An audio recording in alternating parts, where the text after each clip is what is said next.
King Prthu was presented with various gifts from the general populace and predominating deities of all planets. The oceans and seas were full of valuable jewels and pearls, and the hills were full of chemicals and fertilizers. 4 kinds of edibles were produced profusely. As stated in Ishopanishad, this material creation is supplied with all the potencies for the production of all necessities required by the living entities, not only human beings, but animals, reptiles, aquatics, and trees.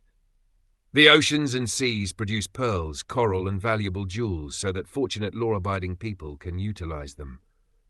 Similarly, the hills are full of chemicals so that when rivers flow down from them, the chemicals spread over the fields to fertilize the 4 kinds of foodstuffs.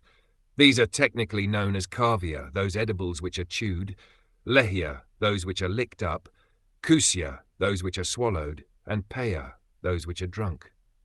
Prthu Maharaj was greeted by the residents of other planets and their presiding deities.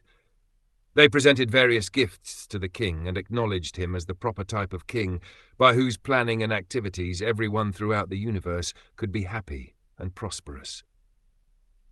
It is clearly indicated in this verse that the oceans and seas are meant for producing jewels, but in Kali Yuga, the oceans are mainly being utilized for fishing.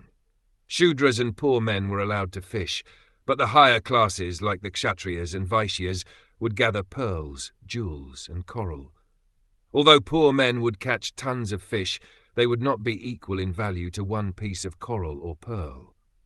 In this age, so many factories for the manufacture of fertilizers have been opened, but when the personality of Godhead is pleased by the performance of yagyas, the hills automatically produce fertilizing chemicals, which help produce edibles in the fields. Everything is dependent on the people's acceptance of the Vedic principles of sacrifice.